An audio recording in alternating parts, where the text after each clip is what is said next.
Welcome friends, আজকে আমি একটা নতুন ভিডিও নিয়ে এসেছি। তো এই চ্যাপ্টারটা আমরা যেটা শিখব সেটা হচ্ছে আমার চ্যাপ্টার 14, যেখানে ডকুমেন্টেশন কন্ডিশন 2। তো এটা একটা বড় চ্যাপ্টার। তো এই চ্যাপ্টারে আমরা পার্ট 1টা দেখবো। এর পার্ট 2টা আমি আপলোড করবো, ওটা আপনারা দেখে নেবেন। তো পার্ট 1-এ কি কি শিখবো আমি দেখে নিই। এটা কিন্তু খুব ইম্পর্টেন্ট চ্যাপ্টার, মানে এক্সামের দিক থেকে। তো এখানে খুব ইম্পর্টেন্ট কিছু টপিক আছে, যেগুলো হচ্ছে প্রথমে যেগুলো শিখবো আমি দেখে নিই, আবার ওভারভিউ দিয়ে দিই। তো প্রথম হচ্ছে গ্রেস পিরিয়ড সম্পর্কে শিখবো, ল্যাপস আর রিভাইভাল কিভাবে হয় সেটা দেখবো, সারেন্ডার ভ্যালু কি সেটা দেখবো, এবং পলিসি লোন সম্পর্কে আমি জানবো। তো এগুলো আমরা দেখে নেবো, ইন ডিটেলসে দেখবো। তো আমি এই চ্যাপ্টারে একটা নতুন জিনিস যেটা অ্যাড করেছি ভিডিওটাতে, সেটাতে হচ্ছে বাংলা টার্মসগুলো আমি এখানে অ্যাড করেছি। তো অনেক সময় কি হয়, বাংলা টার্মসগুলো যারা বাংলায় পরীক্ষা দেয় তাদের জন্য এটা কিছুটা হেল্প হবে। তো ঠিক আছে, শুরু করা যাক। তো প্রথমেই আমি দেখি গ্রেস পিরিয়ড। তো গ্রেস পিরিয়ড বা বাংলা কথা হচ্ছে অতিরিক্ত সময়। তো গ্রেস পিরিয়ডটা হচ্ছে যেখানে নামটা দেখে আমরা বুঝতে পারছি যে কোনো কিছুতে আমাকে অতিরিক্ত সময় দেওয়া হচ্ছে। তো জিনিসটা কি আমি একটু ডিটেলসে দেখে নিই। গ্রেস পিরিয়ড হচ্ছে আমার একটা পার্টিকুলার পলিসি করার পর পার্টিকুলার একটা ডেট দেওয়া হবে, সেই ডেটে আমাকে প্রিমিয়ামটা দিতে হবে। সেটা হচ্ছে পলিসির ডিউ ডেট, প্রিমিয়ামের ডিউ ডেট। তো ডিউ ডেটে আমি থেকে বিভিন্ন কারণে আমি ডিউ ডেটে পেমেন্ট করতে যদি না পারি, তখন আমাকে কি হয়, আমাকে এক্সট্রা একটা কিছু টাইম দেওয়া হয়। সাধারণত এটা 1 মাসের একটা গ্রেস পিরিয়ড দেওয়া থাকে, যে আমাকে ডিউ ডেট থেকে 1 মাসের মধ্যে আমাকে প্রিমিয়ামটা দিতে হবে। তো এই যে লেখা আছে, standard length of the grace period is 1 month or 31 days. তো আমি যদি এই টাইমের মধ্যে আমি যদি পলিসিটা প্রিমিয়াম দিয়ে দিতে পারি, তাহলে কোনো অসুবিধা নেই। মানে এই যে গ্রেস পিরিয়ডের মধ্যে যদি দিয়ে দিই, কোনো অসুবিধা নেই। যদি এইটা প্রিমিয়ামটা আমি না দিতে পারি, তাহলে কি হবে, পলিসিটা ল্যাপস হবে। তো সেই ল্যাপস পলিসিটা কিভাবে হয় এবং কিভাবে এটা ল্যাপস পলিসিটাকে আবার নতুনভাবে চালানো যায়, তো রিভাইভাল কিভাবে করা যায়, সেটা আমি দেখবো এই চ্যাপ্টারে। তো আমি বুঝতে পারলাম যে গ্রেস পিরিয়ডটা কি। এবার এখানে একটা জিনিস হচ্ছে যে গ্রেস পিরিয়ডটা কবে থেকে শুরু হয়, যে from the next day after the due date. Due ডেটের পর থেকে গ্রেস পিরিয়ড শুরু হয়, এবং নেক্সট 30 দিনের মধ্যে, মানে এক মাসের মধ্যে আমার এটা আসবে। তো ব্যাপারটা হচ্ছে এটা। দ্য প্রিমিয়াম, আচ্ছা এখানে একটা জিনিস বললাম যে 30 দিন বা 1 মান্থ বা 30 দিন, তো এখানে মাসের ব্যাপারটা নেই। তো এখানে 1 মাস অথবা 30 দিনের মধ্যে পেমেন্টটা করতে হবে, 31 দিনের মধ্যে পেমেন্টটা করতে হবে। The premium, however, remains due if the policyholder dies during the period. এখন সাপোজ হচ্ছে, ধরুন এই পলিসি যে গ্রেস পিরিয়ড চলাকালীন যদি কাস্টমারের মৃত্যু হয়, যে তখন কি হবে। তো তাহলে এখানে এই যে গ্রেস পিরিয়ডে কোনো যদি কেউ মারা যায়, তখন পলিসির যা বেনিফিট আছে সবটাই কাস্টমার পাবে। কারণ এই গ্রেস পিরিয়ডটা হচ্ছে এক ধরনের ফ্রিতে ইন্স্যুরেন্স। মানে গ্রেস পিরিয়ডে আমার প্রিমিয়াম ডিউ ছিল, আমি প্রিমিয়াম দিইনি, যে আমাকে অতিরিক্ত সময় দেওয়া হয়েছে, এই সময়তে মারা গেলেও যেহেতু এটা একটা অতিরিক্ত সময় ইন্স্যুরেন্স আমাকে দিয়েছে প্রিমিয়াম দেওয়ার জন্য, তাহলে আমাকে পুরো পলিসির যা বেনিফিট আছে পুরোটাই আমি পাবো। আর সেই কারণে এটা বলা হয় এটা একটা ফ্রি ইন্স্যুরেন্স দেওয়া হচ্ছে। মানে যেহেতু প্রিমিয়াম যতদিন দিচ্ছি ততদিনই আমার ইন্স্যুরেন্সটা থাকা উচিত, কিন্তু গ্রেস পিরিয়ডটা আমার অতিরিক্ত দিচ্ছে, এবং এই অতিরিক্ত টাইমটা আমি একটা ফ্রিতে ইন্স্যুরেন্স পাচ্ছি উইদাউট পেইং এনি প্রিমিয়াম। কোনো প্রিমিয়াম দেওয়া না দিয়েই আমি ইন্স্যুরেন্সটা পাচ্ছি। এটা একটা সুবিধা এক্সট্রা পলিসির ক্ষেত্রে। এবার যখন যদি গ্রেস পিরিয়ডে মারা যায়, তখন কি হবে, আমার যা বেনিফিট আছে সেই বেনিফিট আমাকে দেবে পলিসির, যে আমার যেটা পাওয়ার কথা দেবে, কিন্তু যে প্রিমিয়ামটা আমি দিইনি সেটাকে মাইনাস করে, যেহেতু এই প্রিমিয়ামটা আমি দিইনি, তো সেই প্রিমিয়ামটা আমাকে মাইনাস করে দেবে। তো ইন্স্যুরার may be deducted the premium from the death benefit, যেটা আমি বললাম, ডেথ বেনিফিট থেকে প্রিমিয়ামটা মাইনাস করে নেবে।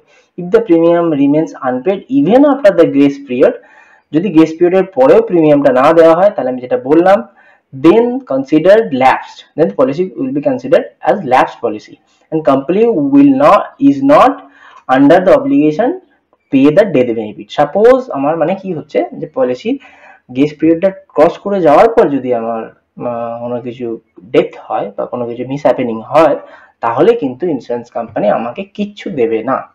তো এবার এই হচ্ছে গ্রেস পিরিয়ড। তো গ্রেস পিরিয়ড সম্পর্কে পুরোটাই আমি মানে জানতে পারলাম। তো তো এখানে অনেক সময় 1 মান্থ বা 30 দিনও দেওয়া থাকে, অনেক সময় 31 দিনও দেওয়া থাকে। তো আমি ধরে নেবো অ্যাপ্রক্সিমেটলি 30 দিন, ঠিক আছে। তো নেক্সট আমি শুরু করি। এবং বিভিন্ন ক্ষেত্রে বিভিন্ন হয়, অনেক ক্ষেত্রে পলিসিতে কিছু কিছু পলিসিতে আবার গ্রেস পিরিয়ডটা 15 দিনও থাকে। তো অ্যাপ্রক্স আমি স্ট্যান্ডার্ড ধরে নেবো যেটা 30 দিন, ঠিক আছে, 1 মাস। তো নেক্সট আমি দেখি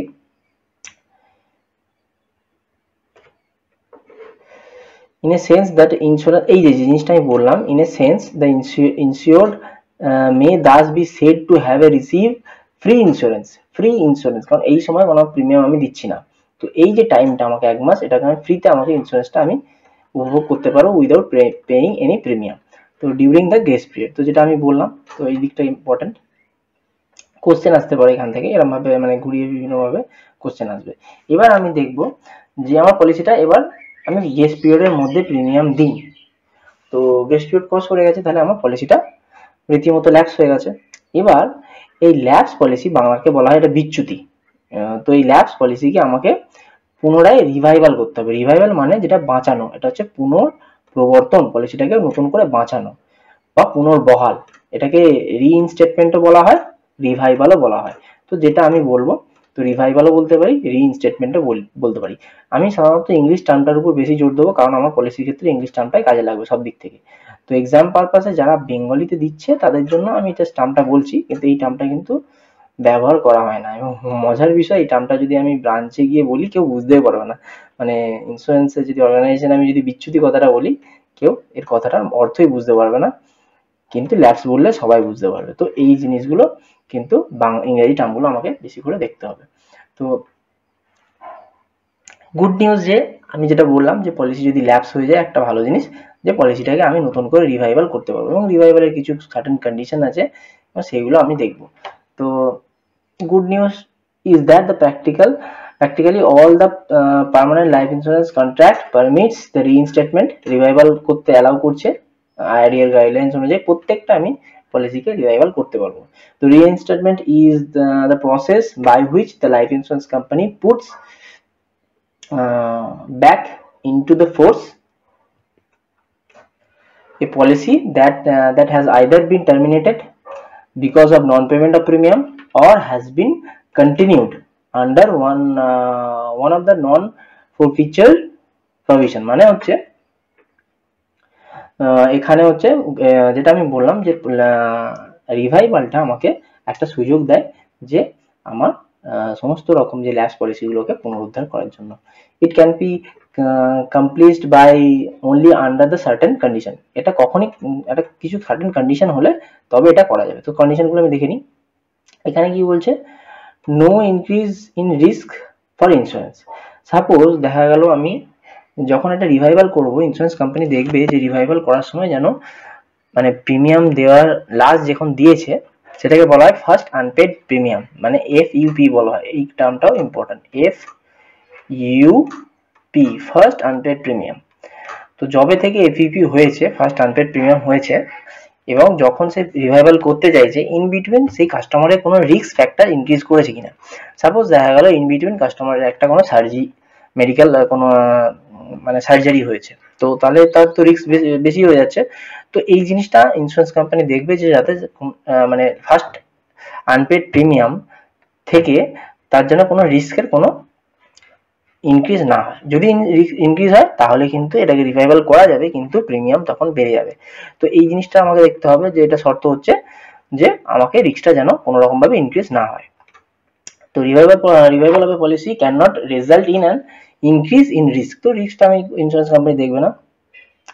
ক্রিয়েশন অফ রিজার্ভ, এটার মানে হচ্ছে ক্রিয়েশন অফ রিজার্ভের মানে আমি পরিষ্কারভাবে বলছি, সেটা হচ্ছে যে আমাকে যে প্রিমিয়ামটা আমার দেওয়া হয়নি সেই প্রিমিয়ামটা কিছু এক্সট্রা চার্জেস বা ইন্টারেস্ট রেট নিয়ে একসাথে আমাকে সেটাকে দিতে হবে। মানে একটা থোক টাকা আমাকে এখানে দিয়ে এই পলিসিটাকে আমাকে চালু করতে হবে। তো এই যে রিজার্ভ মানে একটা সার্টেন অ্যামাউন্ট টাকা আমাকে জমা করতে হচ্ছে, এটাকে বলছি ক্রিয়েশন অফ রিজার্ভ। তো এটা আমাকে বুঝতে হবে। এবার হচ্ছে revival of application within a specific time period. এবার হচ্ছে যে পলিসিটা আমি যে কোনো সময় করতে পারবো তা কিন্তু নয়, একটা সার্টেন টাইম আছে, এবং সেই টাইমটা ক্রস করে গেলে আমি আর এটাকে রিভাইভাল করাতে পারবো না। তো এটা পলিসি ভ্যারি করে এবং ইন্স্যুরেন্স কোম্পানির উপরও ডিপেন্ড করে। তো এটা the policy owner must be complete the revival application within the time frame stated in the provision। যে প্রভিশনটা আমার থাকবে ইন্স্যুরেন্স পলিসিতে, সেই অনুযায়ী আমাকে এটা করতে হবে। সাধারণত এটা 5 ইয়ার্স থাকে, ঠিক আছে। তো এই 5 বছরের মধ্যে আমাকে পলিসিটাকে রিভাইভাল করতে হবে। 5 বছর যদি ফার্স্ট আনপেড প্রিমিয়াম থেকে যদি 5 বছর ক্রস করে যায়, তাহলে এই পলিসিটাকে আমি আর রিভাইভাল করতে পারবো না, পলিসিটা ল্যাপস হয়ে যাবে এবং যে বেনিফিটগুলো আমি পাবো সেই বেনিফিটগুলো পাবো না। শুধু মানে যেটুকু টাকা জমা করেছি তার উপর সার্টেন কিছু অল্প কিছু পরিমাণ আমি বেনিফিট পাবো। তো এই হচ্ছে আমার রিভাইভালের ব্যাপারটা। তো আশা করি এখানে সমস্ত কিছু ক্লিয়ার হয়েছে। তো এবার আমি শুরু করি, নেক্সট জিনিসটা শুরু করি। তো নেক্সট হচ্ছে, আচ্ছা এটা ওই রিভাইভালেরই আরো বাকি যে শর্তগুলো আমি এগুলো আরো কয়েকটা শর্ত আছে। তো এই শর্তটা আরেকটা কি হচ্ছে, স্যাটিসফ্যাক্টরি এভিডেন্স অফ কন্টিনিউড ইন্স্যুরেবিলিটি। মানে যেটা বললাম যে যথেষ্ট প্রমাণ দরকার যে ইন্স্যুরেন্সে যখন আমি রিভাইভাল করতে যাই, একটা ফর্ম আছে, সেই ফর্মটাকে আমাকে ফিল আপ করতে হয় এবং সেখানে সম্পূর্ণ মেনশন থাকে যে আমি এই পলিসিটা রিভাইভাল করছি এই সিচুয়েশনে আমার মানে কোনো রকম হেলথের কোনো প্রবলেম নেই। এমন অনেক সময় হয় যে যখন রিভাইভাল করতে যাওয়ার সময় মানে কাস্টমার দেখা গেল পলিসিটা ল্যাপস হয়ে গেছে, এবার কাস্টমার একটা বড় সড়ো অসুখ হয়েছে এবং তার প্রায় মানে মৃত্যু হতে পারে, এরকম সে কাস্টমার নিজে বুঝতে পারছে। তখন কি করলো, সে চালাকি করে দেখা গেলো যে আমার একটা পলিসি আছে, তো আমি সেটাকে রিভাইভাল করে দিই, তাহলে এই সময় যদি আমি মরে যাই আমার ফ্যামিলি টাকাটা পাবে। তো এই জিনিসটা যাতে না হয়, তো যথেষ্ট প্রমাণ ইন্স্যুরেন্স কোম্পানি যথেষ্ট নেবে যে যাতে রিভাইভাল করার সময় কাস্টমারের হেলথের বা কোনো রকম জীবনের কোনো রকম ঝুঁকি যেন না বাড়ে। তো এটা গুরুত্বপূর্ণ, যথেষ্ট প্রমাণ সে নেবে, মানে তার ইন্স্যুরেন্সের যোগ্য কিনা সেটা যথেষ্ট পরিমাণে সেটা দেখে নেবে, ঠিক আছে। তো এই জায়গাটা এখানে এটাই মেনশন করা আছে। তো আপনারা যদি এটা মনে হয় আপনারা একটা স্ন্যাপ নিয়ে নিতে পারেন এই জিনিসগুলো মানে এটা পাওয়ার জন্য। তো আমি জাস্ট ওভারঅল বলে দিচ্ছি। তো payment of overdue premium, যেটা আমি বললাম উইথ ইন্টারেস্ট। তো যে প্রিমিয়ামগুলো আমি দিইনি, ধরুন আমি 2 বছর বাদে আমার মনে হয় যেটা রিভাইভাল করতে হবে, যে 2 বছরের সমস্ত প্রিমিয়াম উইথ ইন্টারেস্ট আমাকে জমা করতে হবে, যেটাকে আমি যেটা রিজার্ভ বললাম এর আগে একটা পয়েন্টে। তো এই জিনিসটা হচ্ছে এখানে, তো আমাকে পুরো প্রিমিয়ামটা দিতে হবে। Make a payment all the overdue premiums with interest from due date of each premium, যেটা বললাম। তো পেমেন্ট অফ আউটস্ট্যান্ডিং লোন, যদি ওই পলিসিতে কোনো লোন নেওয়া থাকে, লোন কিভাবে নেওয়া যায় মানে কি জিনিসটা এই চ্যাপ্টারে আমি দেখবো। তো জাস্ট এখন বলে দিই, যদি পলিসিতে লোন নেওয়া থাকে তো তাহলে সেই লোনটাকে আমাকে আগে শোধ করতে হবে, ঠিক আছে। লোনটা আগে শোধ করব, প্লাস যে প্রিমিয়ামগুলো আছে সেই প্রিমিয়ামগুলো দেব উইথ ইন্টারেস্ট, তবে আমার পলিসিটা চালু হলো। এবং এখানে revival is often more advantageous because of buying new policy, এটা আমি বলে দিচ্ছি যে রিভাইভাল করাটা অনেক বেশি ভালো নতুন পলিসির থেকে। কেন এটা ভালো, তো এখান থেকে কোশ্চেন আসতে পারে বিভিন্নভাবে। কারণ কেন বেশি ভালো, যদি ধরুন আমি একটা পলিসি আমার রিভাইভাল মানে ফার্স্ট আনপেড প্রিমিয়াম যখন হলো, যখন প্রিমিয়াম আমি দিলাম না তখন আমার বয়স ছিল 25 বছর, এবার বা আমি ধরেছি 30 বছর, এবার যখন আমি পলিসিটা রিভাইভ করতে যাচ্ছি তখন আমার বয়স হয়ে গেল 34 বছর, ঠিক আছে। এবার সেই সময় আমি যদি নতুন একটা পলিসি নিতে চাই, যে যা হয়েছে, তাহলে আমার কি হবে, যেহেতু আমার এজ বেশি হয়ে গেছে, তাহলে নতুন পলিসি একই বেনিফিটের একই পলিসি নিতে গেলে আমাকে প্রিমিয়াম বেশি দিতে হবে। কিন্তু আমার পুরনো যে পলিসিটা ছিল সেটাকে যদি আমি কিছু ডিউ যে বাকিগুলো আছে সেগুলো দিয়ে ইন্টারেস্ট দিয়ে সেই পলিসিটাকে আমি যদি চালু করে দিই, তাহলে আমি সেই রেটেই পাবো, মানে যেটা আমার আগে রেটে পলিসিটা ছিল, মানে আমার 30 বছরে যেটা পলিসি, 30 বছর বয়স যে পুরনো যে বয়সে আমি পলিসিটা করেছিলাম সেই প্রিমিয়ামে আমি পাচ্ছি। তো তাহলে সেদিক থেকে আমার বেনিফিট। তো ওই জন্যই রিভাইভালটা কিন্তু নতুন পলিসির থেকে বেশি advantage. Revival is often more advantage because of buying new policy would call for a higher premium rate based on the age insurer has attended on the date of revival। তো যেটা আমি বললাম সেই জিনিসটা এখানে বলা আছে। তো নেক্সট আমি দেখি, এবার পলিসি, আচ্ছা এটা হচ্ছে এটা আমি বললাম। এবার আমি দেখি, এবার এইভাবে আমি যে রিভাইভালটা করব সেটা কিভাবে করব। রিভাইভাল করার অনেক রকম প্রসেস আছে, চারটে ভাগে চার ধরন ভাবে রিভাইভাল করা যায়। তো সেই চারটে ধরন আমি এখানে মেনশন করেছি। প্রথম হচ্ছে অর্ডিনারি রিভাইভাল বা সাধারণ পুনর্বহাল, নামটা শুনেই বুঝতে পারছি অর্ডিনারি, সাধারণভাবে কিছু একটা করবে, আমি ডিটেলসে বলে দিচ্ছি। স্পেশাল রিভাইভাল বা বিশেষ পুনর্বহাল। তো এটা একটা বুঝতে পারছি এটা বিশেষভাবে কিছু একটা হবে। তো তারপর হচ্ছে লোন কাম রিভাইভাল, নাম দেখেই বুঝতে পারছি এখানে লোনের ব্যাপার আছে, কিছু একটা লোন নিয়ে এটাকে সমস্যাটা সমাধান হবে। অথবা 3 নম্বর হচ্ছে ইনস্টলমেন্ট রিভাইভাল, 4 নম্বর হচ্ছে ইনস্টলমেন্ট রিভাইভাল বা পুনর্বহাল কিস্তি। তো এখানে ইনস্টলমেন্টের কিছু একটা গল্প আছে, ইনস্টলমেন্ট দিয়ে আছে। তো আমি ইন ডিটেলসে প্রত্যেকটা ডিটেলসে বলে দিচ্ছি। তো এগুলো এক্সামের দিক থেকে ইম্পর্টেন্ট, কারণ এখান থেকে কোশ্চেন আসতে পারে। তো প্রথম আমি যেটা বলে দিই, তো এখানে আমি বলছি অর্ডিনারি রিভাইভাল বা সাধারণ পুনর্বহাল। তো অর্ডিনারি রিভাইভাল হতে গেলে এখানে একটা সার্টেন নিয়ম আছে যে পলিসিটাকে অ্যাটলিস্ট সারেন্ডার ভ্যালু পেতে হবে। তো 3 ইয়ার্স মিনিমাম হতেই হবে পলিসিটাকে, ঠিক আছে, 3 ইয়ার্স হতে হবে। 3 ইয়ার্স হওয়ার পর তবে আমি এটাকে পলিসিটাকে সাধারণ পুনর্বহাল বা অর্ডিনারি রিভাইভালে আনতে পারবো। তো সারেন্ডার ভ্যালু কি মানে কি সেটাই আমি এই চ্যাপ্টারে দেখবো। আমি আগের ভিডিওতে বলেছি সারেন্ডার ভ্যালুটা কি, তো এই চ্যাপ্টারে আমি দেখবো। সারেন্ডার ভ্যালু হচ্ছে যে আমি পলিসিটাকে যদি কোনো একটা টাইমে, সার্টেন টাইমে যদি পলিসিটাকে আমি মানে জমা করে দিই, সেই মুহূর্তে, মানে আমি প্রিমিয়াম আর দেবো না, পলিসিটা ক্যান্সেল করতে চাইছি, সেই মুহূর্তে আমি কত টাকা পাবো, তো সেটাকে বলা হয় সারেন্ডার ভ্যালু। তো সারেন্ডার ভ্যালু হতে গেলে পলিসিকে মিনিমাম 3 বছর হতে হয়। যদিও সার্টেন রিসেন্টলি একটা নিয়ম চেঞ্জ হয়েছে আইআরডি এর গাইডলাইন্স অনুযায়ী, এটা আমার 2 বছর হয়ে গেছে। তো এখন আমি এটা 3 বছরই ধরবো, কারণ আমার এখানে এক্সামের দিক থেকে 3 বছরই এটা, মানে আমার সিলেবাসে এটা এখন আছে। আশা করি এটা চেঞ্জ হয়নি, মানে সিলেবাসে এটা চেঞ্জ করেনি। তো যদি কোশ্চেনে আমার অপশন থাকে যে 3 ইয়ার্স, তাহলে আমি 3 ইয়ার্সটাই করবো। যদি ওখানে 3 ইয়ার্স আর 2 ইয়ার্স দুটোই থাকে, তাহলে আমরা 2 ইয়ার্সটা করবো, ঠিক আছে। তো যেহেতু রিসেন্ট আপডেট হচ্ছে 2 ইয়ার্স, তো এখন আমি ধরে নিচ্ছি এই অনুযায়ী 3 ইয়ার্স। তো আমার অর্ডিনারি রিভাইভাল 3 বছর একটা পলিসি হয়ে গেছে, এবং একটা সারেন্ডার ভ্যালু সেই পলিসিটা অর্জন করেছে। মানে 3 বছর হয়ে যাওয়ার পর পলিসিটাকে যদি আমি কিছু জমা করি, তাহলে আমি সারেন্ডার ভ্যালু মানে কিছু টাকা আমি রিটার্ন পাবো। যদি 3 বছরের আগে আমি পলিসিটাকে সারেন্ডার করতে যাই, তাহলে আমি পলিসি থেকে কিচ্ছু পাবো না, পলিসিটার সমস্ত টাকাটা আমার নষ্ট হয়ে যাবে, মানে আমি সমস্ত টাকা আমি কিছু রিটার্ন পাবো না। তো এই যে পলিসিটা যখন 3 বছর হয়ে যাওয়ার পর, তবে আমি এই অর্ডিনারি রিভাইভালটা করতে পারবো, ঠিক আছে। তো এইগুলো, এই শুধু স্পেশাল রিভাইভালটা বাদ দিয়ে বাকি লোন কাম রিভাইভাল হতে গেলেও আমাকে 3 বছর হতে হবে, মানে সারেন্ডার ভ্যালু পেতে হবে। আর ইনস্টলমেন্ট রিভাইভাল হতে গেলেও আমাকে 3 বছর বা সারেন্ডার ভ্যালু পলিসিটাকে অর্জন করতে হবে। যদি না করে, তাহলে কিন্তু আমাকে স্পেশাল রিভাইভালে যাব। যদি পলিসিটা 3 বছরের নিচে হয় বা সারেন্ডার ভ্যালু যদি অর্জন না করে থাকে, তাহলে আমাকে স্পেশাল রিভাইভালের এইটা জিনিসটা দেখতে হবে। তো স্পেশাল রিভাইভালটা আমি বলছি। তো প্রথমে বলে দিই তাহলে অর্ডিনারি রিভাইভালটা কি। ধরুন পলিসিটা 3 বছর হয়ে গেছে, এবার পলিসিটা 3 বছর হয়ে যাওয়ার পর একজন, ধরুন 4 নম্বর বছরের মাথায় পলিসির যে কাস্টমার সে প্রিমিয়াম দেওয়া বন্ধ করেছে, এবং তার 5 নম্বর বছরে গিয়ে তার মনে হলো যে পলিসিটাকে আমি চালাবো। তখন কি করতে হবে, অর্ডিনারি রিভাইভাল মানে সাধারণ নামটা দেখেই বুঝতে পারছি, যেহেতু সে 1 বছরের প্রিমিয়ামটা দেয়নি 4 থেকে 5 বছরের মধ্যে, তো সেই প্রিমিয়ামটা তাকে দিতে হবে, প্লাস ইন্টারেস্ট দিতে হবে। ইন্টারেস্ট দিয়ে সেই পলিসিটাকে চালু করে দিতে হবে। এবং যদি সেই সময় তার মেডিকেল কিছু লাগে, তো মেডিকেল দিতে হবে, এজ অনুযায়ী এগুলো ডিপেন্ড করে। যদি তার মেডিকেল আবার লাগে, তো মেডিকেল সেই এটা দিতে হবে। আর বাকি আধার কার্ড, প্যান কার্ড, সেই ডকুমেন্টস, যে সার্টেন ডকুমেন্টেশন আছে, সেই ডকুমেন্টেশন দিয়ে সেটাকে সে করতে পারে। তো এটা হচ্ছে অর্ডিনারি রিভাইভাল, মানে জাস্ট আমাকে যে ডিউ অ্যামাউন্টটা আছে সেটা দেবো, প্লাস তার সাথে যে যতদিনের ওই 1 বছরের ইন্টারেস্টটা ওইটা আমাকে দিয়ে পলিসিটাকে চালু করে দিতে হবে। এটাকে বলছে সাধারণ পুনর্বহাল। একদম মানে সম্পূর্ণ সাধারণ, এটা মানে সম্পূর্ণ সহজ জিনিস। এটা দেখি বোঝা যাচ্ছে, মানে একদম অর্ডিনারি জিনিস, মানে যেটা আমার নর্মাল হয়।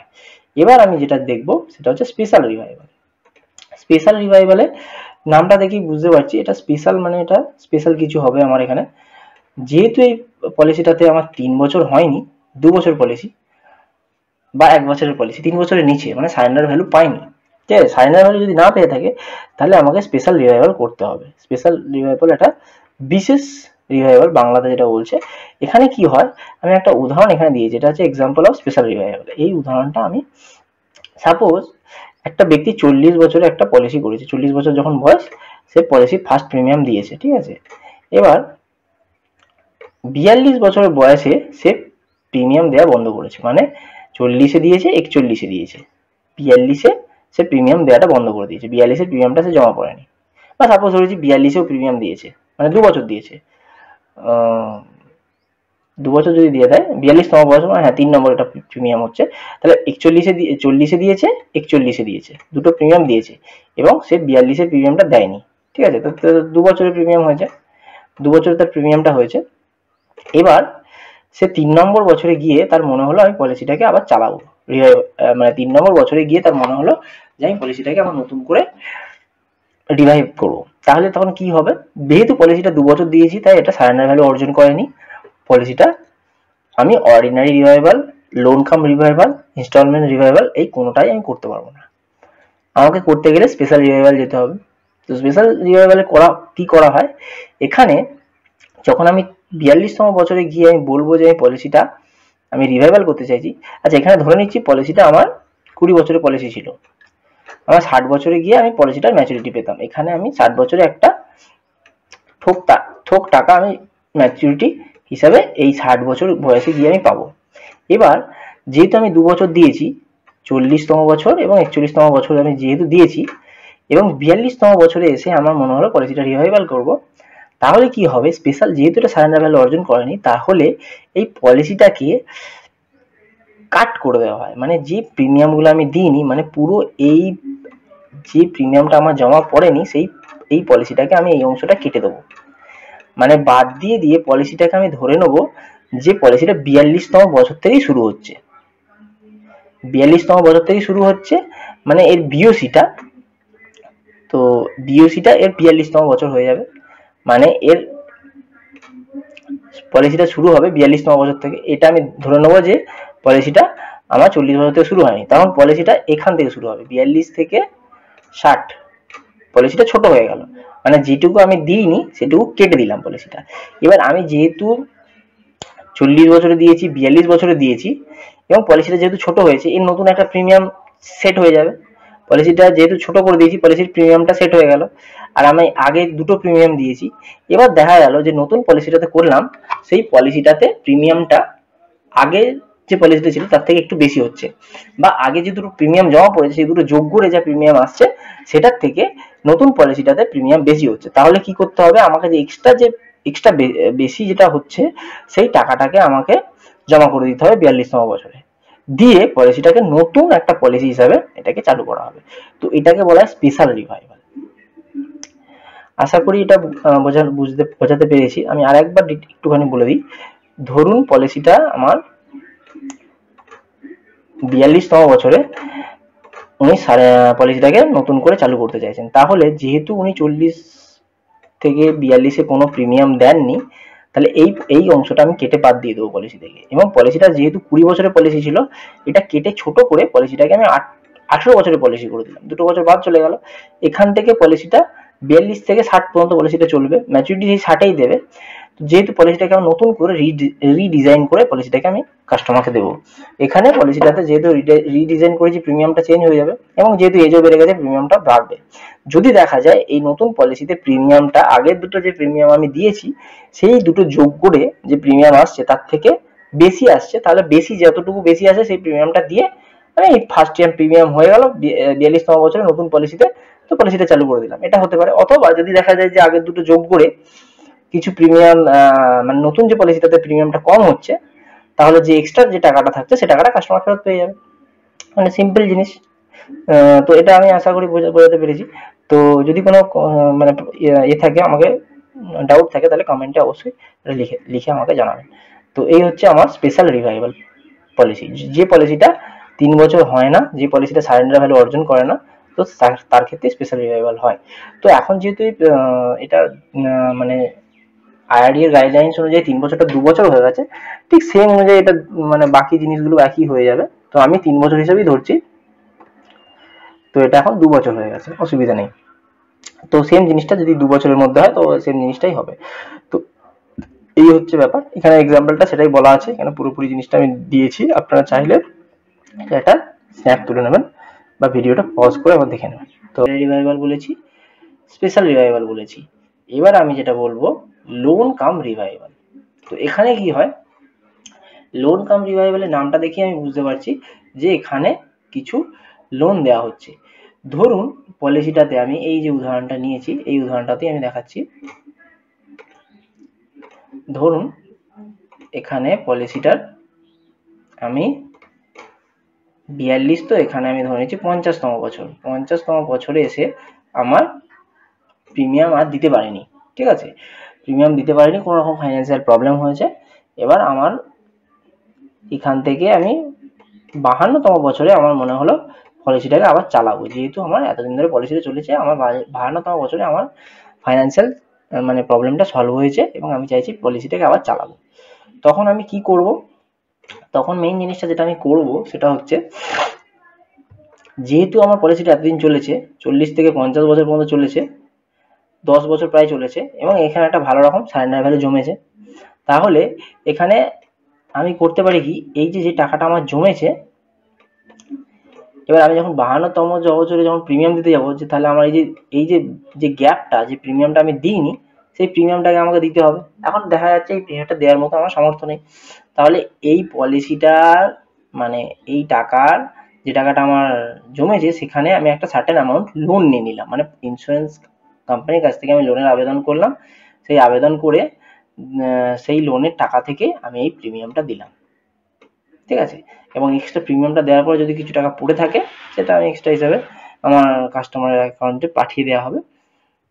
মানে এখানে যে লোনটা নিলাম সেটা মেইনলি এই প্রিমিয়ামটা দেওয়ার জন্য, মানে আউটস্ট্যান্ডিং প্রিমিয়াম প্লাস ইন্টারেস্ট নিয়ে যেটা থাকলো সেই প্রিমিয়ামটা আমি দিয়ে দিলাম। তো এইভাবে লোন কাম রিভাইভাল হয়, লোন দিয়েও আমি রিভাইভাল করতে পারি। তো এটা হলো। তারপরে যেটা হচ্ছে ইনস্টলমেন্ট রিভাইভাল। তো ইনস্টলমেন্ট রিভাইভালটাও মানে খুব ইজি। তো ইনস্টলমেন্টের নাম দেখেই বুঝতে পারছি এটা কিস্তির ব্যাপার আছে। তো এখানে ধরুন আমি সেম এক্সাম্পলটা দিচ্ছি, ধরুন এখানে আমি একটা পলিসিতে আমি এখানে এলাম 48তম বছরে, আমি গিয়ে কি হলো, আমি পলিসির প্রিমিয়াম দিতে পারছি না, ঠিক আছে, পলিসির প্রিমিয়াম দিতে পারছি না, এবং আমি 50তম বছরে গিয়ে আমার মনে হলো যে আমি পলিসিটাকে আবার রিভাইভাল করবো, মানে এফইপি হচ্ছে 48তম বছর ফার্স্ট আনপেড প্রিমিয়াম। এবার 50তম বছরে গিয়ে আমার মনে হচ্ছে পলিসিটাকে আমি চালাবো। তাহলে এগুলো যেহেতু আমার এতদিন হয়ে গেছে, 3 বছর বেশি হয়ে গেছে, তো সারেন্ডার ভ্যালু পেয়ে গেছে, তাহলে সারেন্ডার ভ্যালু যেহেতু পেয়েছে, তাহলে আমি পলিসিটাকে আমি মানে ওই ইনস্টলমেন্ট রিভাইভাল করতে পারবো। তো এখানে কি হবে, তাহলে এখানে আমার ধরুন আমার ইয়ারলি প্রিমিয়াম ছিল, ধরুন ইয়ারলি ছিল আমার 1 লাখ টাকা প্রিমিয়াম ছিল, আমি প্রত্যেক বছর 1 লাখ টাকা ডিউ ডেটে আমি 1 লাখ টাকা দিয়ে দিতাম। এবার 48 বছরে আমি প্রিমিয়াম দিইনি, 39 বছরে প্রিমিয়াম দিইনি, 2 লাখ হয়ে গেল, আর 50তম বছরে এসেছি, মানে 3 লাখ, টোটাল 3 লাখ টাকা আমাকে দিতে হবে উইথ ইন্টারেস্ট। 3 লাখ টাকা আমাকে 50তম বছরে দিতে হবে। এবার দেখা গেল আমি 3 লাখ টাকাটা একবারে আমি দিতে পারছি না, তখন কি করব, আমি 3 লাখ টাকাকে 12 মাসে ভাগ করে দিলাম, 12 মাসে আমি মানে মান্থে আমি ইনস্টলমেন্টে ভাগ করে দিলাম, এবং এটা আমি সারা বছর ধরে 50 থেকে 51তম বছরের মধ্যে সারা বছর ধরে আমি অল্প অল্প করে পুরো জিনিসটা ইনস্টলমেন্টে দিলাম, মানে 50 থেকে 51 বছরের মধ্যে আমি পুরো টাকাটা 3 লাখ টাকাটা উইথ ইন্টারেস্ট আমি ইনস্টলমেন্টে ছোট ছোট পার্টে করে ইনস্টলমেন্টে আমি দিলাম। তো এইভাবে আমি এটাকে রিভাইভাল করতে পারি। ইনস্টলমেন্ট মানে হচ্ছে কিস্তি, তো পুরো টাকাটা একবারে না দিয়ে পুরোপুরি ছোট ছোট ভাগে ভাগ করে দেওয়া, যাতে কাস্টমার সুবিধা হবে। তো এরপরে আমি দেখছি যে সারেন্ডার ভ্যালু, যেটা আমি বললাম সারেন্ডার ভ্যালুটা কি। সারেন্ডার ভ্যালু বাংলা হচ্ছে সমর্পণ মূল্য বা প্রত্যর্পণ মূল্য। সারেন্ডার মানে হচ্ছে আমি একটা সারেন্ডার করে নেওয়া, মানে আমি ইন্স্যুরেন্স কোম্পানির কাছে আমি আত্মসমর্পণ করে দিচ্ছি যে আমি পলিসিটা আমি আর চালাতে পারছি না। তো এখানে কি হবে, দুটো অপশন হতে পারে, যে আমি চালাতে যেহেতু পারছি না, আমি তাহলে পলিসি প্রিমিয়াম দেওয়া বন্ধ করে দিলাম, এবং পলিসিতে যে টাইমে ম্যাচুরিটি ছিল সেই টাইমে আমি আর বাকি প্রিমিয়াম গুলো দিলাম না, এবং যে টাইমে ম্যাচুরিটি ছিল সেই টাইমে আমি ম্যাচুরিটি পেয়ে গেলাম। এটা 1 নম্বর কেস। দ্বিতীয় নম্বর কেস হচ্ছে পলিসিটাতে আমি আর অতদিন ওয়েট করতেও চাইছি না, আমি চাইছি সেই মুহূর্তে আমি যেদিন সারেন্ডার করছি সেই দিনই আমি টাকাটা যতটুকু জমেছে সে টাকাটা আমি নিতে চাইছি। তো এই হচ্ছে দুটো কেস হতে পারে। তো কাস্টমারকে সাধারণত আমরা সারেন্ডার করতে আমরা বলবো না, কারণ সারেন্ডার করলে তার লস হবে পলিসিটা। পলিসিতে সারেন্ডার করা মানে কাস্টমারের একটা লস হয়। তো আমরা সবসময় কাস্টমারকে মোটিভেট করবো, যে বলবো যে পলিসিটা অ্যাটলিস্ট চালান। যদি তার কোনো এমার্জেন্সি টাকা দরকার পড়ে যায়, তখন তাকে আমি বলবো যে সারেন্ডার না করে, যদি আপনার যেহেতু প্রয়োজন পড়েছে, সেই পলিসির এগেনস্টে আপনি কিছু লোন নিয়ে নিন, আপনার যে টাকার প্রয়োজনটা সেখান থেকে মিটিয়ে নিন, কিন্তু পলিসিটা চালান। পলিসির লোনটাও আমি চ্যাপ্টারে মেনশন করবো, পলিসি লোন কি মানে কিভাবে হয় এবং ব্যাংক লোনের সাথে তার কি ডিফারেন্স। তো এই হচ্ছে সিনারিও। তো ধরে নিলাম সারেন্ডার ভ্যালু কাস্টমার সারেন্ডার করছে, তাহলে সেখানে কি হবে? সারেন্ডার মানে সে দিয়ে দিচ্ছে এবং চাইছে যে সেই মুহূর্তেই সে টাকাটা নিতে চাইছে, সে অতদিন ওয়েট করতে চাইছে না। তো তখন কি? আচ্ছা, প্রথমে পয়েন্টগুলো একবার দেখে নিই। The law in India thus provided that if the premium have been paid for at least 3 consecutive years, there shall be a guaranteed surrender value. যদি সে মিনিমাম 3 বছর দিয়ে থাকে তাহলে সে সারেন্ডার ভ্যালু একটা পাবে টাকা। ঠিক আছে? তো এটা এখন রিসেন্টলি আইআরডিএ গাইডলাইন্স অনুযায়ী এটা 2 বছর হয়ে গেছে। ঠিক আছে? তো আমি এখানে স্ট্যান্ডার্ড 3 ইয়ার্স ধরবো। যদি এক্সামে 3 ইয়ার্স অপশন থাকে তাহলে আমি 3 ইয়ার্স চুজ করব। যদি সেখানে 3 ইয়ার্স 2 ইয়ার্স দুটো অপশন থাকে তাহলে আমি 2 ইয়ার্স চুজ করব, কারণ রিসেন্টলি এটা 2 ইয়ার্স হয়েছে। তো ঠিক আছে, এটা হচ্ছে আমার ব্যাপার। তো তারপর আমি দেখব life ইন্স্যুরার normally have a chart that lets surrender value at various times and also method that will be used for calculating surrender value.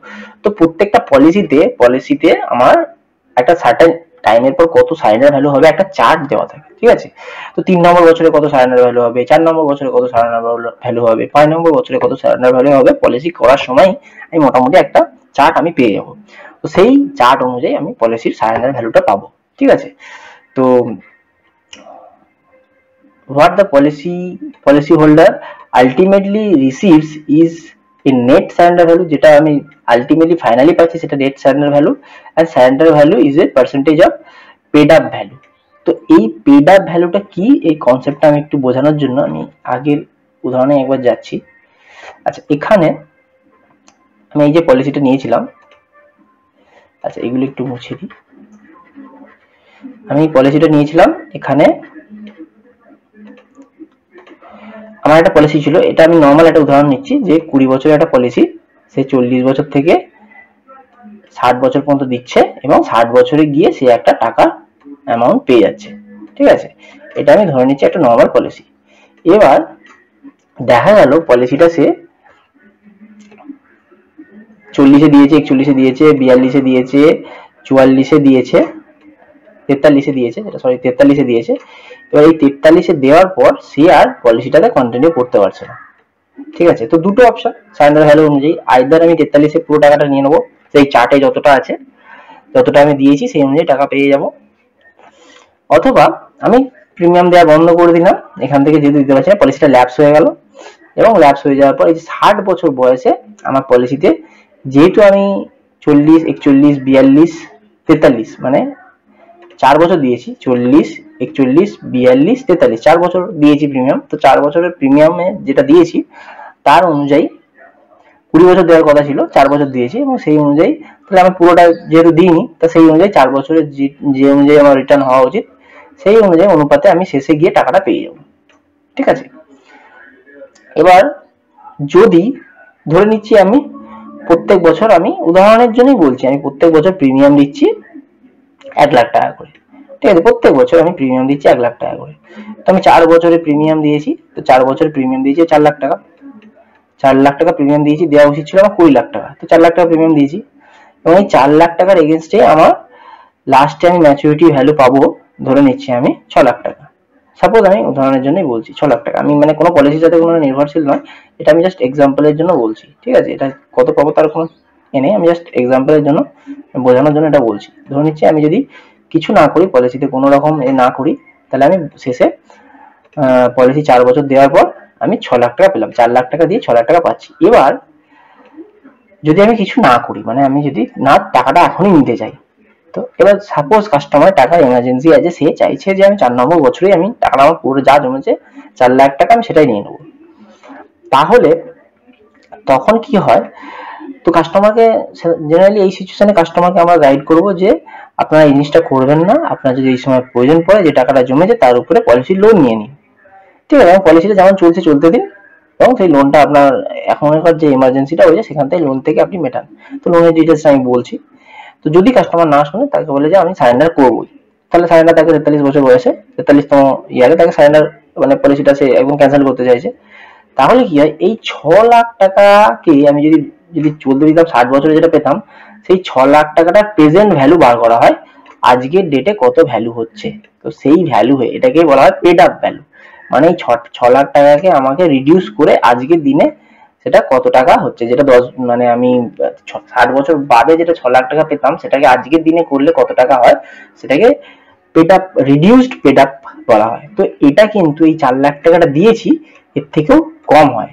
মানে এখানে সারেন্ডার যদি আমি করতে চাই এখন, তো যে টাকাটা আমি প্রিমিয়াম দিয়েছি তার থেকেও কমে যায়, অনেক সময় 70% বা তারও নিচে হয়ে যায়, যে টাকাটা দিয়েছি তারও নিচে আমার সারেন্ডার ভ্যালু হয়। তো সারেন্ডার করা অবশ্যই কাস্টমারের ক্ষেত্রে লস, যেহেতু আমি এইটাকে পেড আপ ভ্যালু হিসেবে, রিডিউসড পেড আপ ভ্যালু হিসেবে বর্তমান ভ্যালুতে আমি কনভার্ট করছি।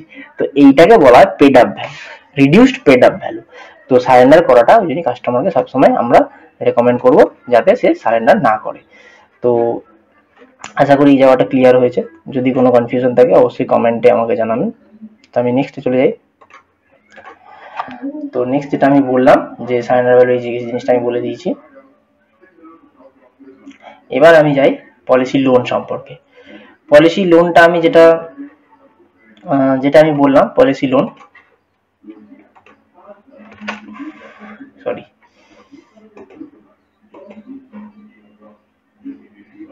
Policy loan. তো পলিসি লোন সম্পর্কে আমরা, পলিসি লোনের বাংলা হচ্ছে পলিসি ঋণ। আমি যে উদাহরণটা আগে দিলাম, যদি আমি পলিসিটা চালাতে না পারছি, প্রিমিয়াম দিতে না পারছি, তখন সেখানে কি হয়, আমার একটা লোন নিতে হয়। তো এটাকে বলা হয় পলিসি ঋণ বা পলিসি লোন। তো আমি এইগুলো একটু এগিয়ে দিচ্ছি, কারণ বাকি যে জিনিসগুলো বলতে মানে আমার যে আরো বাকি যে সার্ভাই ইয়েগুলো ছিল ওগুলো আমি স্কিপ করে গেছি। আচ্ছা, এটা পলিসি লোন। তো আমি দেখে নিই কি আছে এখানে। Life insurance policy that accumulate cash value also have a provision to grant the policy holder the right to borrow money from the insurer by using the cash value। আমি যেটা বললাম যে আমার পলিসিতে যে ক্যাশ ভ্যালু জমেছে, কিছু টাকা জমে, তো পলিসিতে বোনাস ফোনাস এগুলো জমে। এবার আমি চাইছি যে 4 নম্বর, আমার পলিসিটা যদি 15 বছরের পলিসি হয় এবং দেখা গেল সেখানে আমি চাইছি 8 নম্বর বছরে আমার টাকার প্রয়োজন পড়লো, তখন আমি কি করি, পলিসিটা সারেন্ডার না করে আমি পলিসি থেকে তাতে যা ক্যাশ ভ্যালু জমেছে তার সার্টেন পার্সেন্টেজ আমাকে দেয়, সাধারণত 90% পর্যন্ত দেয়। পলিসিতে যা জমেছে তার 90% পর্যন্ত আমাকে পলিসি মানে লোন হিসেবে আমি পেতে পারি। তো এখানে একটা লোন, পলিসি লোনের জন্য অ্যাপ্লাই করতে হয় এবং সেখানে পলিসিতে লোন আমাকে দেওয়া হয়। তো এটা হচ্ছে policy loan. Loan that is recommended to a client in need of urgent fund, যার আর্জেন্ট টাকার প্রয়োজন পড়বে তাকে আমরা এই লোনটা দেবো। এবার এই পলিসির লোন এবং নর্মাল ব্যাংকের লোনের মধ্যে একটা পার্থক্য আছে, সেই পার্থক্যটা আমি এখানে চার্টের মাধ্যমে দেখাতে চেয়েছি। পলিসি লোন কি এবং কমার্শিয়াল লোন কি। তো পলিসি লোন এখানে কি আছে, no legal obligation to repay the loan, মানে আমি টাকাটা লোনটা ফেরত নাও দিতে পারি। কারণ কি হচ্ছে, যদি আমি ফেরত না দিই তখন কি হবে, যেহেতু আমার পলিসিতে আমার অলরেডি টাকাটা আছে এবং তার 90%ই আমাকে দিয়েছে, তাহলে আমি যদি ফেরত না দিই তখন কি করবে পলিসি, মানে ইন্স্যুরেন্স কোম্পানি করবে কি, এই পলিসিটাতে যে লোনের টাকাটা রয়েছে সেই লোনের টাকাটা উইথ ইন্টারেস্ট আমার পলিসি থেকে কেটে নেবে, বাকি যেটা যদি পড়ে থাকে সেটা কাস্টমারকে দেবে। তো এখানে ইন্স্যুরেন্স কোম্পানির কোনো রিস্ক নেই, অলরেডি তার কাছে অলরেডি টাকাটা জমানো আছে। তো সেখানে ইন্স্যুরেন্সের অলরেডি কোনো, আমাকে লোন নিতে গেলে আর ব্যাংকে লোন নিতে গেলে যে ডকুমেন্টেশন এত ঝামেলা, আমি দিতে পারবো কিনা, 1000 ঘন্টা সিকিউরিটি আমাকে দিতে হয়, তো এখানে কিচ্ছু দিতে হবে না। আমি পলিসি একটা অ্যাপ্লিকেশন করবো এবং আমার পলিসি থেকে যা টাকা আছে সেখান থেকে আমাকে দিতে, মানে আমার টাকা থেকে আমাকে লোন হিসেবে দেওয়া, এবং পলিসিটাও যেমন চলতে থাকবে। এবার সাধারণত যদি আমি পলিসির লোনটা শোধ করে দিই তাহলে পলিসিতে অসুবিধা নেই, আমি পলিসিটাও চললো এবং আমি এখানে টাকাটা যে আমার ফান্ডের যে রিকোয়ারমেন্ট ছিল সেটা আমার মিটে গেল। তো এই হচ্ছে আমার পলিসি লোন, যেটা হচ্ছে এখানে কোনো রিপেমেন্টের ব্যাপার নেই, যদি রিপে না করতে পারে ইন্স্যুরেন্সের কোম্পানির কোনো অসুবিধা নেই, সে ওখান থেকে ওই প্রিমিয়ামটা থেকে মানে পলিসি থেকে আমার টাকাটা নিয়ে নেবে। কিন্তু ব্যাংকের ক্ষেত্রে আমাকে লোনটা শোধ করতেই হবে, ঠিক আছে, ব্যাংক শোধ না করলে আমার তো অনেক রকম সমস্যা, মানে আইনি ব্যাপার চলে আসবে। তো এটা কমার্শিয়াল লোনের ক্ষেত্রে, ব্যাংকের লোন থেকে কমার্শিয়াল লোন মানে ব্যাংকের লোন, ব্যাংক বা অন্যান্য যেখান থেকে লোন নিই, তো সেখানে শোধ আমার করতেই হয়। আর এখানে no risk check in required, মানে আমি যেটা বললাম আমি যদি এখানে LIC থেকে লোন মানে ইন্স্যুরেন্স কোম্পানি থেকে লোন নিই, তাহলে আমার কোনো আগে থেকে কোনো কিছু আমার সিকিউরিটি কিছু দেওয়ার দরকার নেই, কারণ অলরেডি আমার টাকা এখানে জমানো আছে। তো এটা পুরোপুরি ইন্স্যুরেন্স কোম্পানিকে একদম সিকিউর লোন, মানে সেটাকে সিকিউর লোন প্রোভাইড করছে কাস্টমারকে, কারণ সে জানে কাস্টমার যদি দিতে না পারে তাহলে আমি পলিসি থেকে টাকাটা নিয়ে নেবো। তো এটা হচ্ছে তার পলিসি লোনের ব্যাপার। তো যে জিনিসটা হচ্ছে কোনো রকম চেক হয় না যে কাস্টমার দিতে পারবে কি দিতে পারবে না, যেখানে ব্যাংকের ক্ষেত্রে তো হয় বিভিন্ন রকম, তো আপনাকে সিকিউরিটি জমা করতে হবে তবে আপনি লোন স্যাংশন হবে।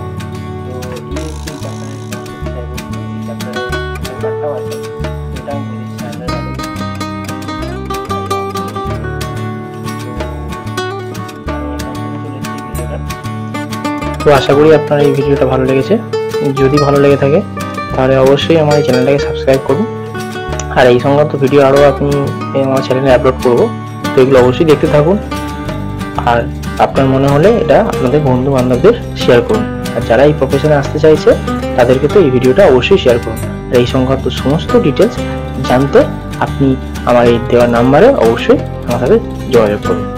আর আরেকটা জিনিস যেটা আমি বলতে চাইছি যে আমার ডিসক্রিপশন বক্সটা আমরা অবশ্যই একবার দেখুন, এবং এখানে আমার সমস্ত ডিটেলস দেওয়া আছে, সেখানে আপনারা দেখতে পারেন, এবং এই ভিডিওর সমস্ত পিডিএফটা আপনি পেতে তো অবশ্যই এই ডিসক্রিপশন বক্সে আপনি দেখুন, তার লিঙ্ক দেওয়া থাকবে, আপনি সেখান থেকে এটা ডাউনলোড করতে পারেন। থ্যাংক ইউ, ভালো থাকবেন।